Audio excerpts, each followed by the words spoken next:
presenta Banco Formosa, confianza para tu vida.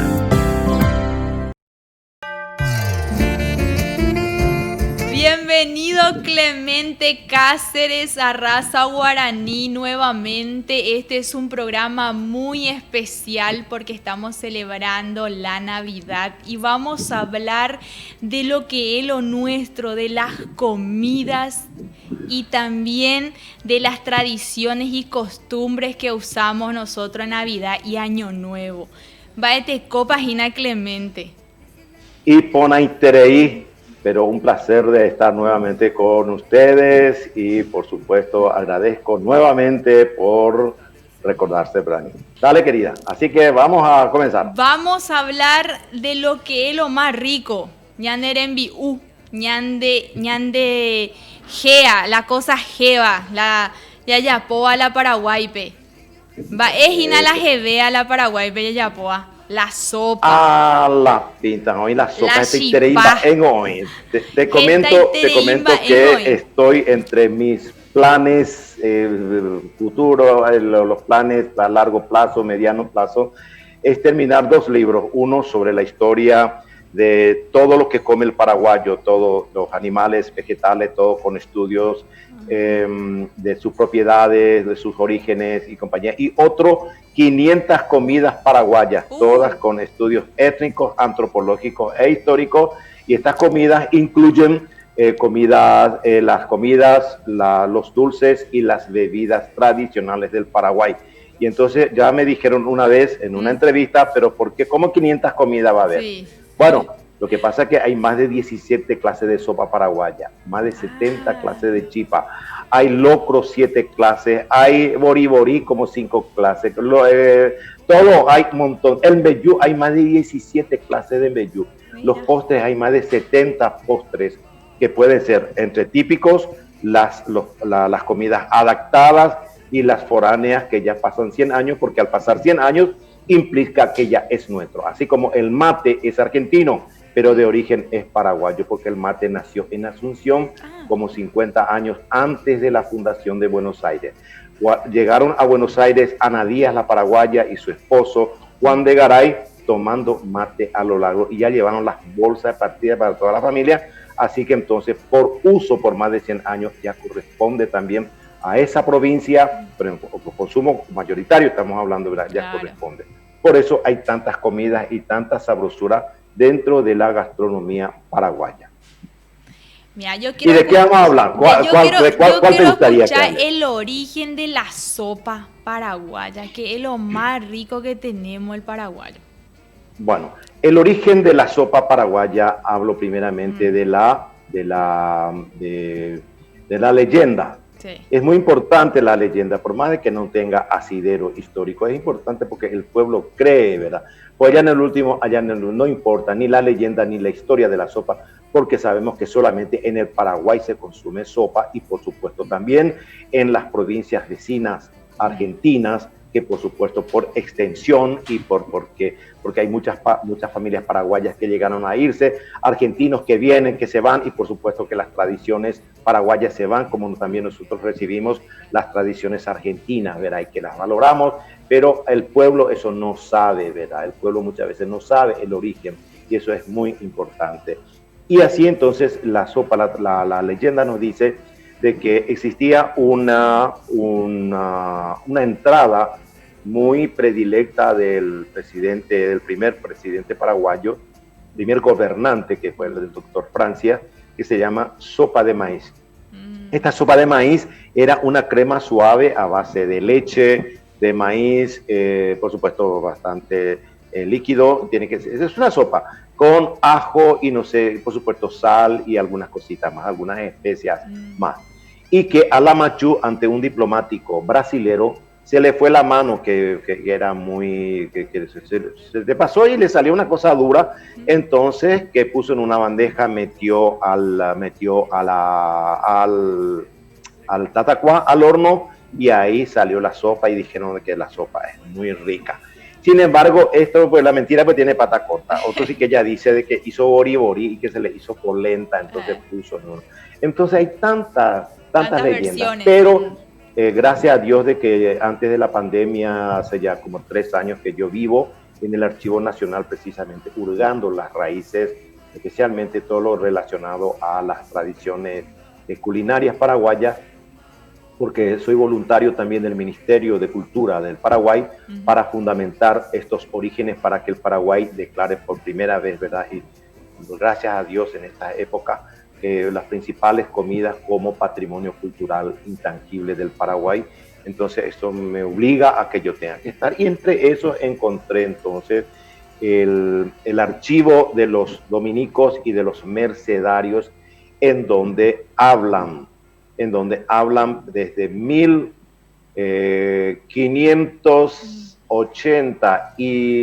70 y desde 50, de que estos religiosos en su convento, porque ellos viven para comer, ellos cocinan, ellos viven, llevan un convento tipo Europa, estos religiosos que vinieron solamente para estar con la cremé azucena de la época, no para andar con los indígenas del interior. Y entonces registraban todo lo que comían, todas las recetas completas, y se encontró la torta de maíz. ¿Y qué lleva la torta de maíz? La torta de maíz no es otra cosa que el xipa abatí, que ya usaban los guaraníes, que es porque xipa, pero después voy a ir a xipa, sí, pero para no mezclar demasiado, ¿verdad? Entonces, esta torta de maíz en la receta aparece que lleva leche, lleva queso, lleva huevo, y se cocina en sartén, o de lo contrario, ellos hacían en cazuela. Entonces, y sobre esa sartén ponían fuego, una chapa, y ponían fuego encima. Y también la receta del xipaguazú, y es la misma cosa, los mismos ingredientes de la sopa paraguaya, de la torta de maíz, que está en ese libro, en esos registros históricos, ¿verdad? A base de choclo y también en paila, en sartén, y le llaman xipa, porque xipa era término genérico para todas las masas que se cuezan en recipiente, sea de barro, por palo, estoy hablando de la época precolombina, ¿verdad? Por palo, o de lo contrario en hoja de vegetales, en hojas bajo ceniza, sí, o en chala bajo ceniza. Todas esas masas a base de maíz o a base de mandioca, pisada o no, con carne grasosa, con sal o sin sal, porque los guaraníes, una de las pocas culturas en América que ya conocieron la sal. ¿Por qué? Porque ellos ya extraían la sal de las salinas del Chaco, o de lo contrario, sacaban de las hojas de algunas cenizas. Hay, por ejemplo, ceniza del marlo de maíz, que es el abatí, la médula de la mazorca de maíz. De esos hacían también, salaban sus comidas. Entonces, esto es lo que se llevó, y lo que hace en la actualidad es solamente que le ponen queso, le ponen un poco más de queso, cebolla, lo que no ponían antes, solamente cebolla a la misma preparación, la masa más fluida al horno, y esa es la diferencia de las tortas antiguas. Por lo tanto, y es más, encontramos está ya también casi impreso en mi libro, sobre la historia de estas comidas. Aparece un documento de la Guerra del 70, cuando el mariscal Francisco Solano López arenga a los soldados para que se vayan aviados para 15 días con torta de maíz. 15 días. También da órdenes para que en tal lugar, con dinero del Estado, se compre tantos miles de chipa, tal parte, chipa pirú, chipa de todo, para el ejército. Luego en Piribebuy nuevamente hay otro documento en donde nuevamente a los soldados se le pide, a los que van al frente, para que nuevamente se avíen con torta de maíz. Pero estando en Humaitá ya no pide torta de maíz, sino sopa de maíz. Y el término de sopa paraguaya aparece recién en el año 1885. Quiere decir, entonces yo deduzco de que el origen de la sopa paraguaya no es otra cosa sino la propia evolución de la torta de olla o la torta abatí, torta olla o sipa paila. Todos son la misma cosa. Y de la misma sipa paila es el sipaguazú. Así que son primos hermanos, son hermanos luego, sipaguazú y la sopa paraguaya. Esa es la historia de la sopa paraguaya. Y la sopa actual que vos haces, ¿qué secreto tiene para que sea más rico todavía, Clemente? Bueno, existen varias clases de sopa, ¿verdad? Históricamente ha existido varias. Sí. ¿Por qué? Porque hay sopa sin huevo. Depende mucho de cada cultura familiar, como también de los gustos familiares, ¿verdad? Hay sopa que no tiene cebolla, hay sopa sin huevo, hay sopa sin los dos, y no sé qué debe salir, pero sopa, le llaman sopa. No. Bueno, anteriormente la sopa también hubo una cocinera que lanzó un libro terminada la guerra del 70, en donde hace como polenta y saca láminas de esa polenta y hace aparte su batido de huevo y aparte su salsa de cebolla con grasa, aparte tiene feta de queso y con eso va encimando. Por ejemplo, una capa en forma horizontal, pone una capa de la polenta, otra capa la salsa, otra capa cebolla, otra capa huevo y así sucesivamente hasta llenar. Y luego aprieta un poquitito así y se esparcen y sale en varias capas. Esa es una sopa muy antigua.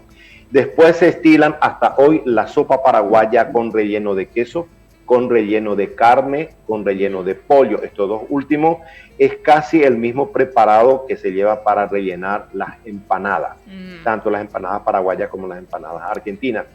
Sopa so'o. Y después está sopa so'o y está sopa iguazú.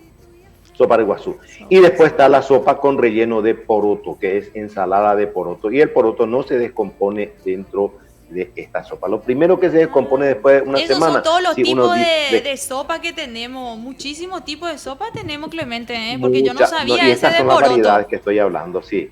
Bueno, y generalmente esa sopa cumandá se usaba para llevar de avío, porque como el poroto llena más, tiene más proteína, cumple, ¿verdad?, lo que significa un almuerzo, porque la gente anteriormente no era pegada a las ensaladas.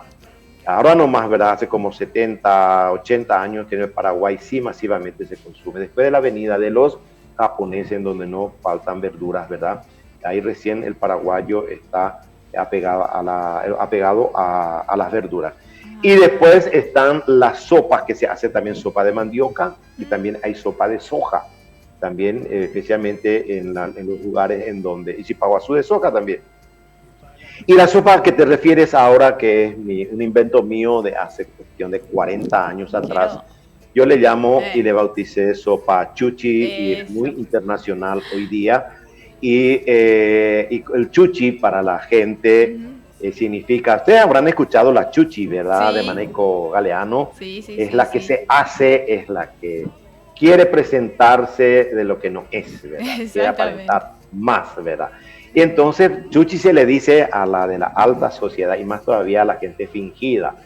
Entonces, esta sopa es para chuchi. Una vez mi mamá le bautizó sopa al clementino, pero después cuando se le pedía a mi señora la sopa, no señora, esta es sopa para chuchi, no, esta es para sopa chuchi, no, esto no es para cualquiera, no, porque es muy caro esto, señora.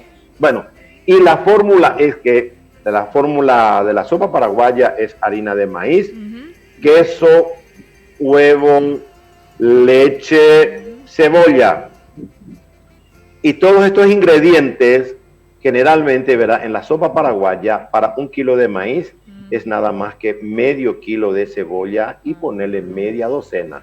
Sin embargo, para la sopa chuchi tiene que tener 1 kilo de queso, 1 kilo de cebolla, 1 kilo de 1 litro de leche, todo uno. Todo uno. Chuchi hoy, je pura. Chuchi, no, ni tiene que la chuchi veñina. Luego 200 gramos de crema de leche, 200 gramos de harina leudante, 1 cucharada grande de polvo de hornear, 1 cucharadita de bicarbonato de sodio y sale algo más rico que primer besito. y por supuesto lo de la leche y compañía. Bueno, y este es el secreto de la sopa chuchi que ustedes pueden buscar en mi canal de YouTube, Clemente Cáceres, con el logo a la izquierda, y busquen sopa chuchi y van a tener. Con esto no hay pareja que no se vuelva a componer. Yo ya busqué, ya anoté todo, así para hacer. Dentro de un ratito me voy a ir a preparar mi sopa chuchi. Perfecto, y como te digo, es como primer besito. Ah, sí, ya está. Ya está el primer besito. Me mando, ábame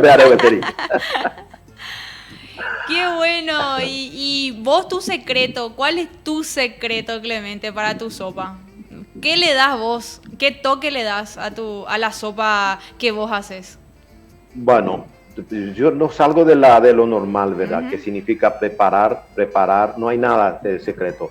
Nada más que hacer la salsa y ahí le agregas todos los condimentos, todos los ingredientes, y el secreto de toda sopa paraguaya es que se le tiene que batir primeramente. Se puede mezclar ya la yema dentro de la masa, pero la clara hay que dejar batir a punto de nieve y se le incorpora a la masa antes de hornear y a fuego caliente, y ahí no hay sopa que tenga que salir abiscochada, como se dice, pero la sopa chuchi ya tiene luego muchas cosas que le pueda eso hacer fofa para que se pueda hinchar, que son la harina leudante, el polvo de hornear y el bicarbonato de sodio. Esos son los... Y se puede rellenar otra vez con estos rellenos que dije.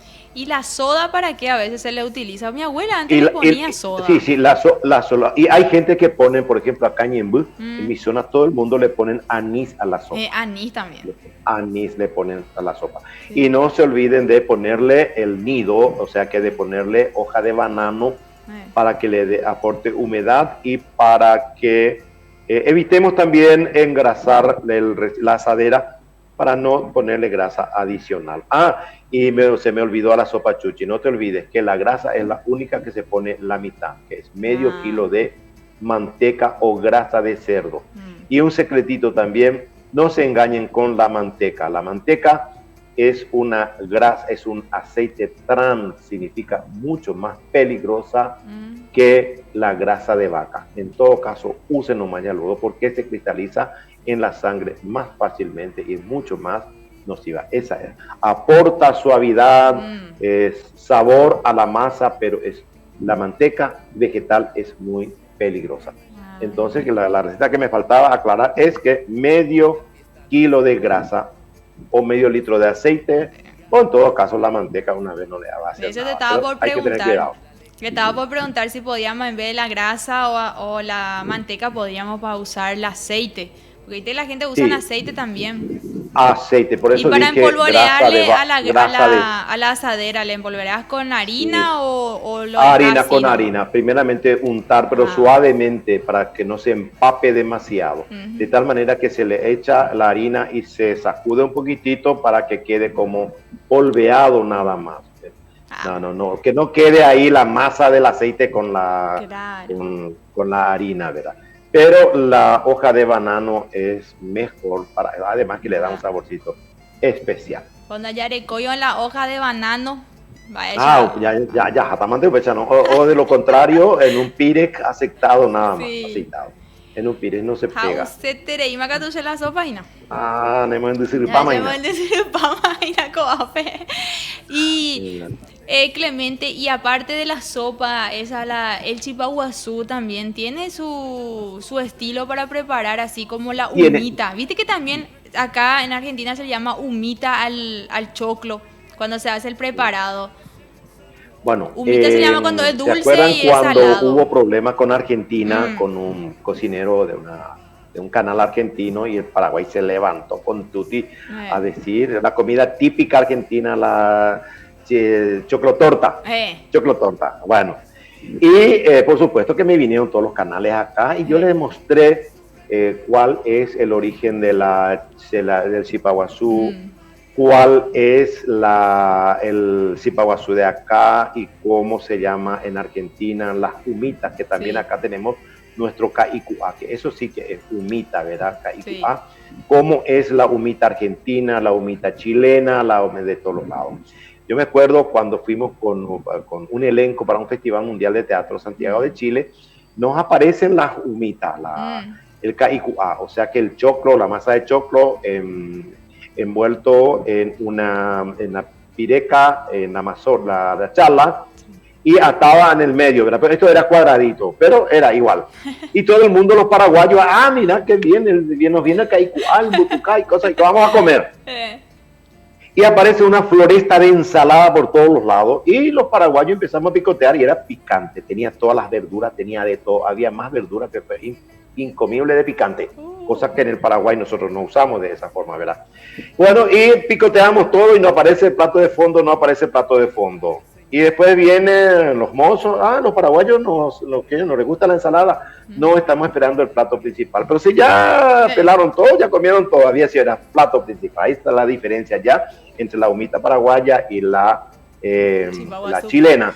Y la humita paraguaya, que es el KIQA, butucá o IQA, se hace solamente con la masa molinada, el choclo molinado nada más con sal, con grasa, y mucho queso, nada más que eso, no lleva leche, ni agua, ni nada. Se hace con una masa, se lía en la chala, se le ata en los extremos, en la tintura, y agua caliente, hasta que se cocine ahí, hasta que se cueza. Y eso va solamente con leche o como complemento, pero nunca como plato principal. Sin embargo, en la Argentina le llaman humita a una crema que ponen en una asadera. Hay variedades también, depende mucho de la influencia que tenga Argentina. Entonces ellos también le ponen a esa polenta, le ponen mucha verdura, mucho picante, mucho todo, y sirven como polenta en plato, o de lo contrario en rebanada. Y sin embargo, los que tienen influencia, Misiones, Argentina, Corrientes, Chaco, utilizan como el de Paraguay.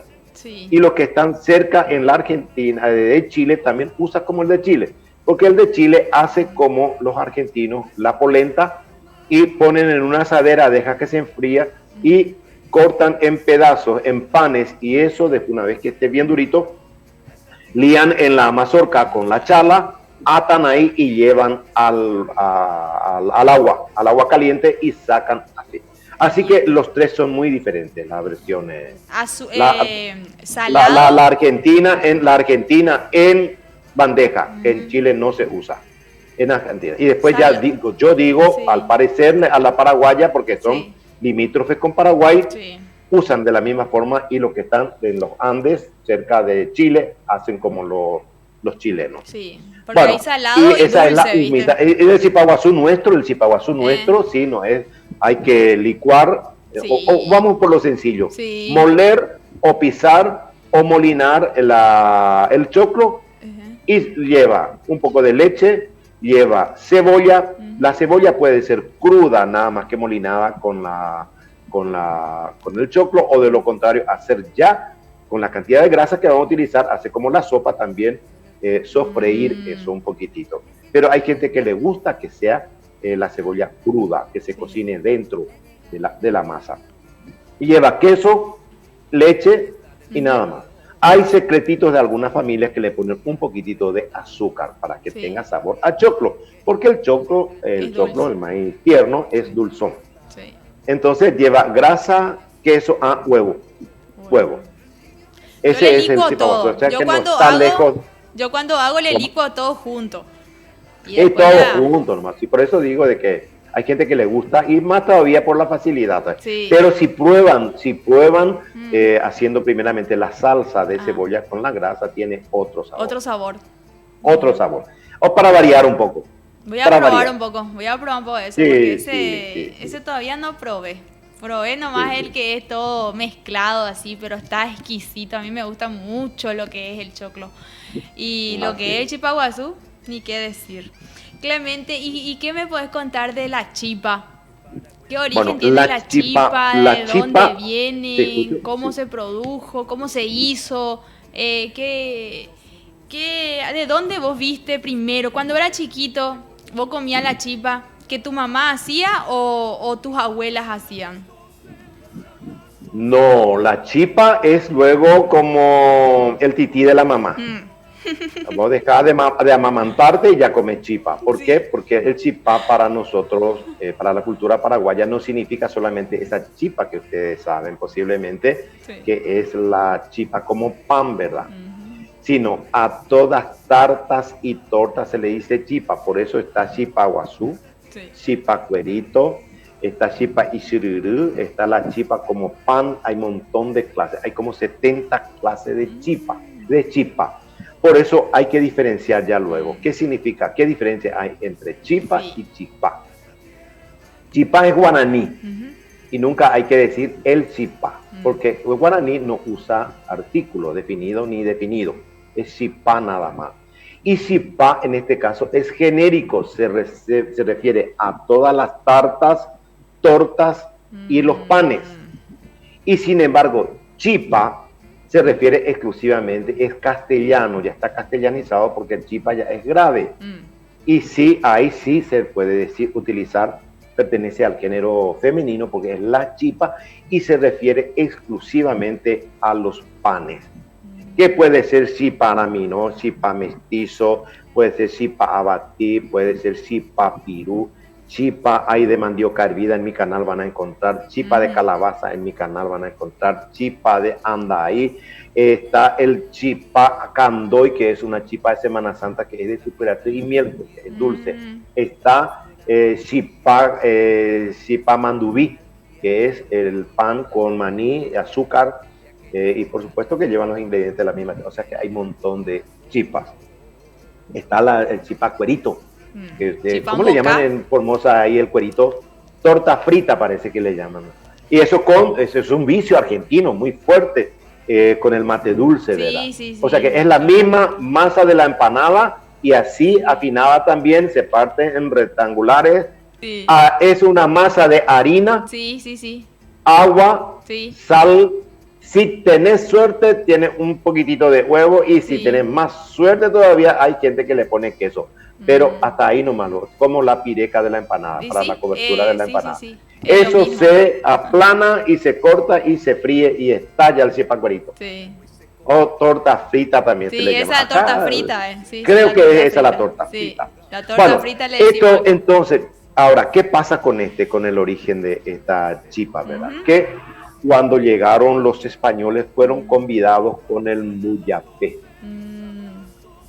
a los panecillos, pero había, los panecillos que estaba hecho a base de maíz pisado o solamente mandioca pisada o los dos, ya había una mezcla y puede ser solamente con agua, sin sal, o puede ser solamente con agua y sal, o puede ser con alguna carne vegetal, ¿verdad? Con alguna grasa animal. Y el origen de una de las comidas típicas es a base de unos camarones de río, que es, vos conocés nuestra fiesta de San Juan, que es que se llama payagua mascada. Payagua mascada es la comida más antigua de los guaraníes, porque cuando llegaron los españoles, Ulrico Smil, puede bajar también por internet, Ulrico Smil, sus andanzas por Paraguay, en donde describe que ellos machacan, o sea, pisan estos camarones de río con mandioca, y de esos hacen las tortitas y se pasan comiendo todo el día. De ahí viene la palabra payagua mascada, lo que mascan estos payagua a toda hora. Bueno, entonces todo esto se llamaba mbuyapé, nada más que mbuyá. Entonces el mbuyapé se podía en forma más como tortitas, o puede ser como panecillos, que se cuecen sobre piedra caliente, por palo. De ahí viene también el cipambocá o el cipa asador. Eso le dieron en Argentina, nomás le dieron en Corrientes le dieron el nombre de cipambocá. Acá en Paraguay históricamente se llama eso cipa asador o caburé se llama. Es la misma cosa, sí.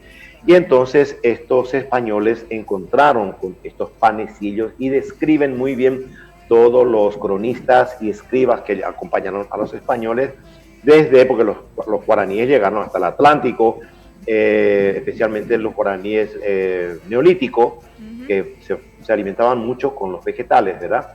Entonces ya le invitaron con estos panecillos, con el muyá, que después se llamó Buyapé. Y es tan diferente, hay tanta variedad de eso.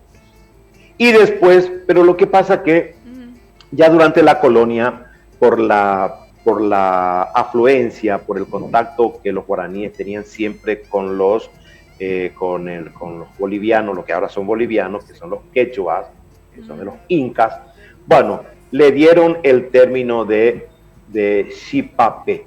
Es en Buyapé, Xipape, a la misma cosa. ¿Por qué? Porque también estos guaraníes del Chaco paraguayo y lo que vendría a ser el sur de Bolivia, que pertenecía a Paraguay, Santa Cruz, por ejemplo, que fue una ciudad fundada por Asunción, bueno, todos tenían la misma costumbre.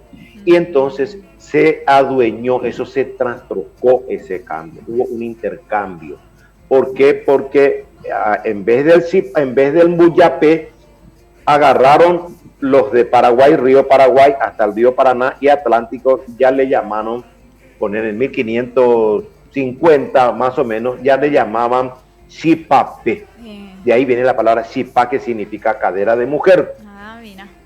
Y sin embargo, para 50 años después, estas gentes de Bolivia ya no le llamaron a su Xipape, ya no le llamaron Xipape, sino le llaman Cuñapé, que hasta ahora la chipa en Bolivia es Cuñapé. Entonces nosotros, nuestra chipa es palabra quechua, y la chipa de ellos es Cuñapé, palabra guaraní, un intercambio, una reciprocidad de nombre, de nomenclatura. Y se fue a la bancarrota lo que era Buyapé. De ahí que la palabra Buyapé ahora en guaraní es pam, significa pan, que es el protonombre de todos los panificados. Y de ese Buyapé salió la torta de maíz, salió el mbeyupé, salió el zipaguazú, salió el zipacaure, una evolución, así como un árbol, paz se abrió. Y hay una cuestión muy interesante, el origen del mbeyú. El mbeyú no es otra cosa, sino el origen es el mbeyupé primogénito, es el proto-mbeyú, que hasta ahora en Colombia y en las Antillas existen, y es muy, muy diario, así como la chipa en el Paraguay, ahí se hacen el casabe. Y en Brasil, que conservan hasta hoy, es la tapioca. Sí. Y en Paraguay se consigue de la misma forma, prosiguen especialmente las parcialidades, etnias o comunidades con menos contactos con civilizaciones, tanto los paraguayos o los que no tienen contacto con los menonitas, o sea, con otras culturas foráneas. Ellos siguen haciendo de esta forma.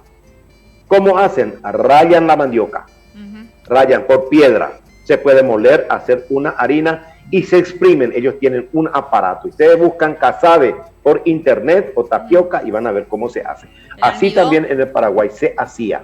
Cuando llegaron una de las variedades. Sí. Eso se exprime y se saca el líquido que generalmente tiene cianuro, que por supuesto que hay mandioca amarga, es venenosa hasta no poder. Sin embargo, la mandioca dulce, que los guaraníes tienen la propiedad de cómo identificar eso, tiene 50 veces menos de veneno, de cianuro, y eso hasta se puede hacer el guisado de mandioca y podemos consumir el jugo en donde se hirvió. Entonces, esa harina que queda después de exprimir, un día dejan al sol y queda la masa húmeda, y así, sin agua, sin sal, sin grasa, sin nada, esparcen sobre una piedra caliente y van aplanando hasta formar una torta grande. Ese es el casabe y esa es la tapioca y ese es el mbuyapé, proto-mbuyapé de los guaraníes. Pero ¿qué pasó con el Paraguay?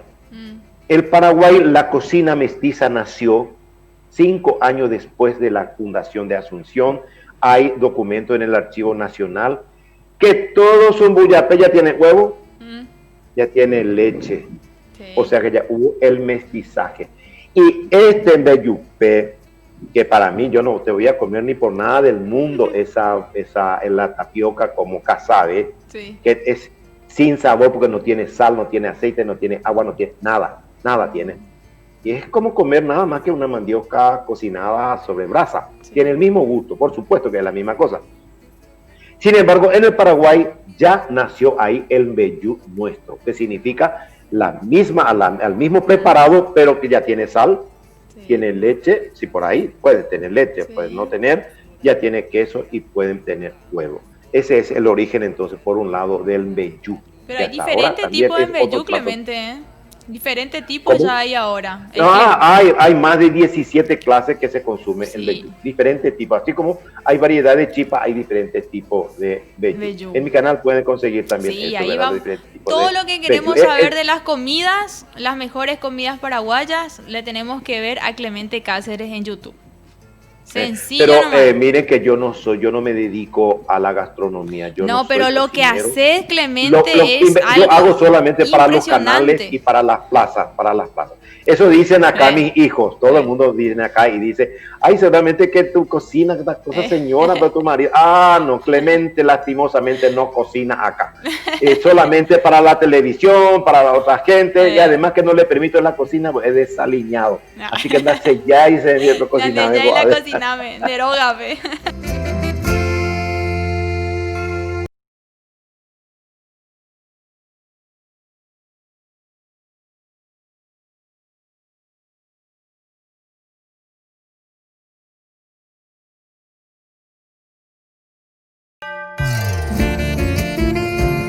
Hablando de todas las cosas tan ricas que me estás mencionando, Clemente, me gustaría entrar a hablar sobre el tema de la Navidad y el Año Nuevo, lo tradicional que se cocina. ¿Qué me puedes contar sobre eso? Yo pertenezco a una cultura en donde en mi vida noté la diferencia, el traspase, el cambio, ¿verdad? El antes y el después. Porque nosotros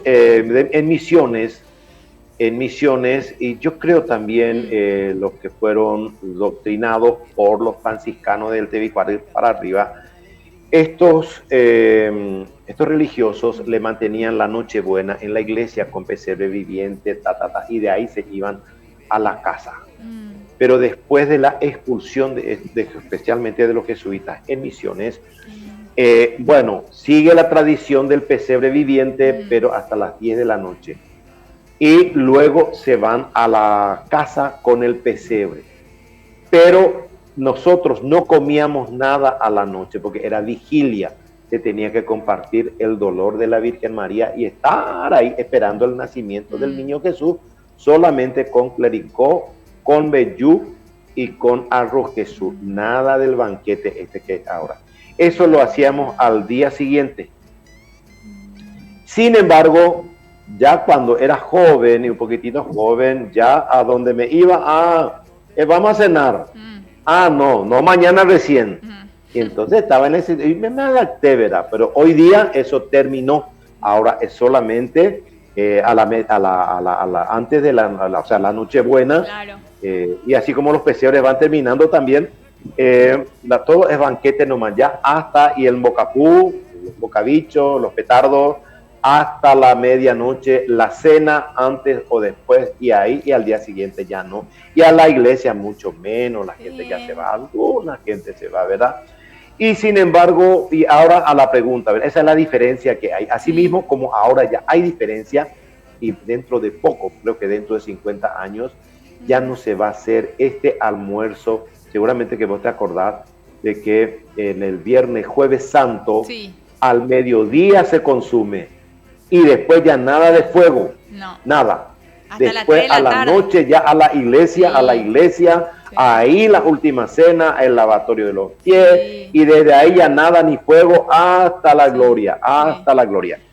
Sin embargo, últimamente, y yo ya me estoy peleando con mis hijos, que me quieren hacer la farra en la última cena, ¿cómo se llama? A la noche, y no el almuerzo. Y yo le digo, no, yo voy a tener mi tradición. Yo voy a hacer jueves santo al mediodía, y todo lo que están en la casa va a ser el mediodía, y nada de cena ya. Por más que no sea tan religioso que digamos, pero es mi tradición. Y además que no se puede comer mucho de noche, ¿verdad? Entonces es mejor ya de día tomar todo lo que se tiene que hacer. hacer toda la chipa, hacer todo. Pero estamos pasando al Jueves Santo, ¿verdad? Pasemos nuevamente a la Navidad. Sí. La niña, para... Bueno, pero es importante ilustrar un poco esto, ¿verdad? Cómo hay cambio, ¿verdad? Porque la verdad que es cierto, porque anteriormente se hacía mucho al mediodía nomás, y ahora toda la cena, Jueves Santo, ya cená, que ya yuque, ya güerú, que la chipá y todo eso. Y el viernes ya no se comía más nada. Nada. No se podía aprender. Y el sábado por la mañana, anteriormente en mi época de niñez de juventud, era 3 días. El domingo recién había gloria, ahora ya domingo. Sábado ya se apretó, ya un día ya resucitaba, en el tercer día resucitó, terminó, eso pasó la historia. Se simplificó ahora.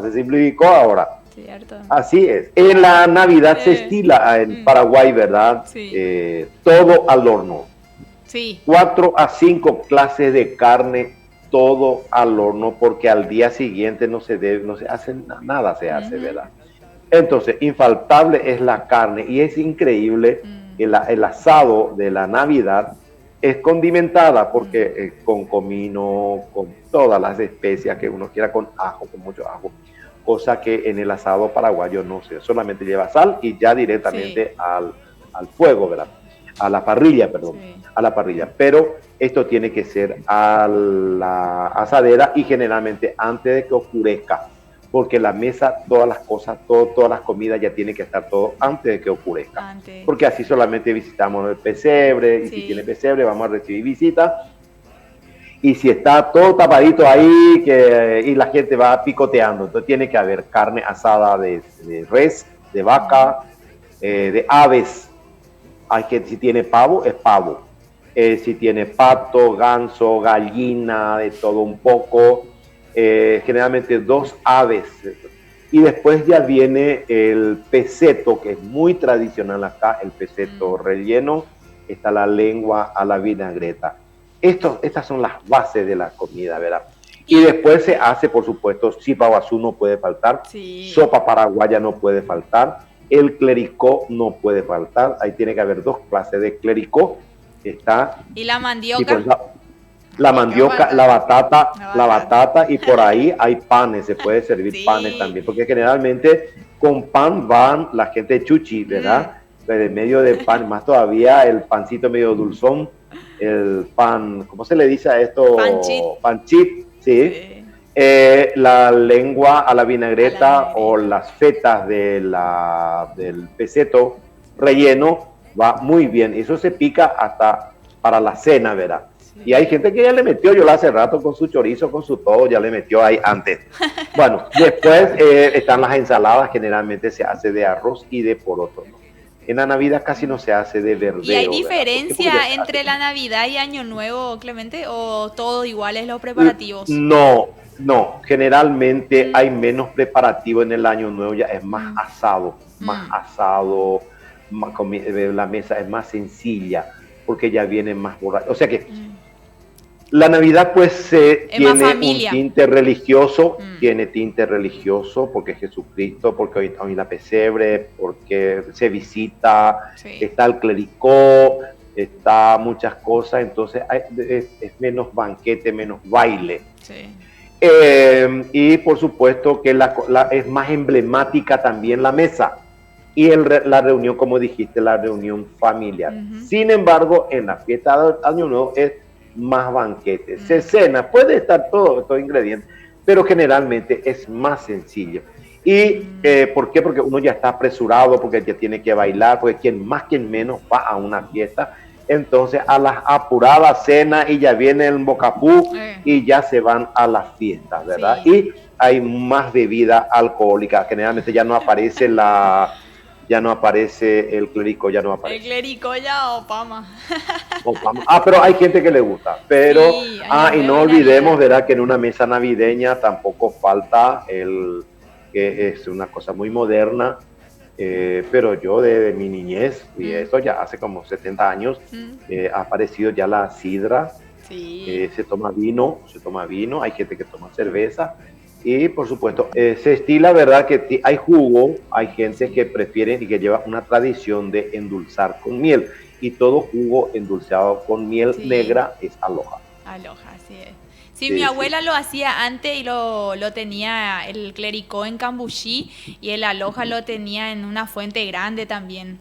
Eso, De caña sí. de azúcar, o sea, es muy De caña de rico. azúcar, sí, sí, sí, sí, Muy sí. rico era. O los dos en cántaro, ¿verdad? Y eso, Sí, la gente que viene de fresco visita, estaba. la gente que viene de visita, Sí. por supuesto que se le invita con clericó y depende de qué grado de familiaridad existe para que le dé un poquitito de sopa, o si no, a tu cara de perro. Es solamente con esto. Y dice que de acá surge el chiste muy famoso, ¿verdad? De que un señor ya visitó como 20 pesebres y a donde se vaya, con 2, 3 jarros, porque no es vaso, jarro, luego que tiene que estar sobre el cántaro, el cántaro, el plato, y en el plato un jarro y la gente pasa, toma de ahí. Y ya borrachito, y se despide la señora, está muy rico su pesebre y muy lindo su clerico. Le dice. Ya, tú ya tenemos. ¿Y qué características tenés de la Navidad vos, Clemente? Para mí es muy sagrada porque lastimosamente que hace como 10 años que mi mamá ya falleció, pero posiblemente pero lo mismo sigo yendo a misiones con mis hermanos y a pasar con familiares. Generalmente la Navidad pasamos acá, con familiares de acá. Tengo una hija casada ya que sí o sí, entonces tenemos que pasar la Navidad acá, pero el Año Nuevo nos vamos a ir. Y parece que por primera vez por la cuestión de la pandemia vamos a pasar en nuestra casa. La Navidad es todo preparado, tal cual como ustedes van a ver por YouTube, una mesa navideña en Paraguay que hice para un canal de España, y ahí aparece todo esto, ¿verdad? Y así mismo yo preparamos con mi señora, con mi hijo, y con mi hija, ¿verdad? Porque ya el día pasamos ya luego acá, con nieto, un solo nieto tengo, y preparamos la Navidad, así esperamos, y generalmente esperamos que que llegue la noche buena, o sea, que la medianoche, y ahí recién cenamos. Y va a ser tan diferente este año, Clemente, pasar la Navidad, porque con esta pandemia nos alejó a todos. A pesar con esta tecnología tenemos la posibilidad de vernos, pero igual no es lo mismo, o sea, no es lo mismo. Pero la Navidad para nosotros siempre acá en casa y solamente el entorno familiar, solamente con mi hijo y nadie más. O sea, eso no va a cambiar. El Año Nuevo es lo que ellos van a estar muy bendecidos porque vamos a estar con ellos acá.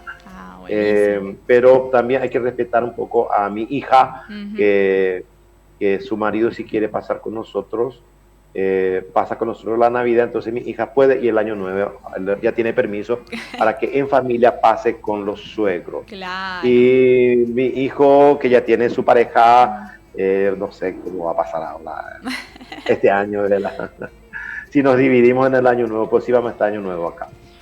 Y una reflexión que nos quieras tocar por todo lo que hablamos, Clemente.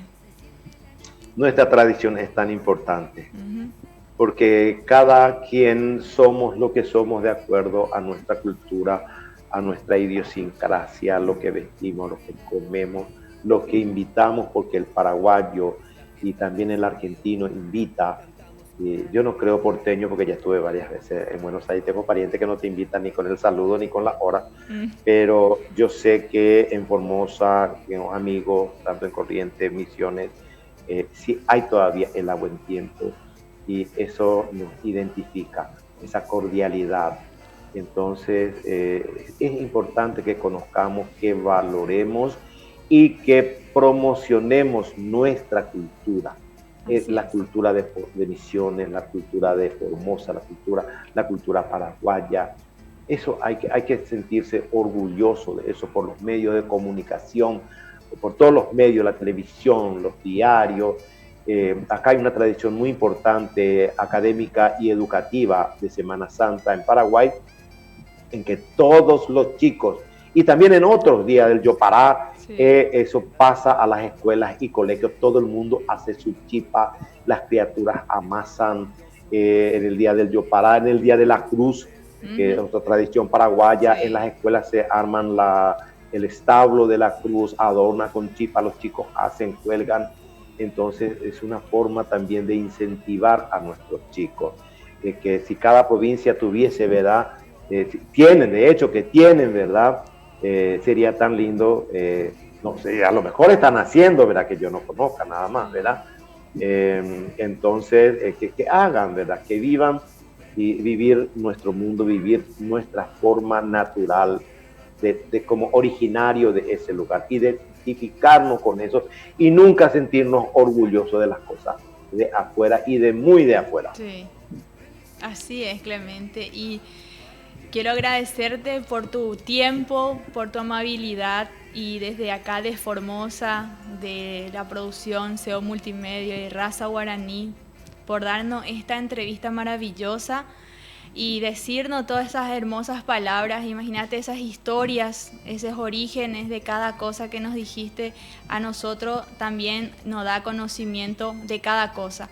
Muchísimas gracias, te agradezco de todo corazón de haber dado tu tiempo y darle un fuerte abrazo a toda tu familia y que pases una feliz Navidad, Nochebuena. Muchísimas gracias, un placer, gracias.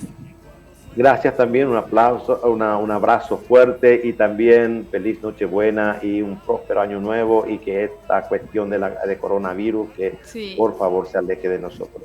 Cuídese, y que nos cuidemos. Cuídese, cuida a la familia y bueno, esperemos que pronto esto pase y podamos vernos y poder visitarnos, y esto nos lleva a algo muy, muy lindo, que es la tecnología de poder conocernos a través de esto. Y también quiero agradecer a Osvaldo por darme el privilegio de conocerte, a través de él estamos conversando. Y gracias, Clemente Cáceres, por este hermoso y divino programa que me diste. Gracias. Gracias. Abrazo para ti y para esta hermosa provincia de Formosa. Muchísimas gracias. Un placer. Presentó Onda. Siempre podés comprar.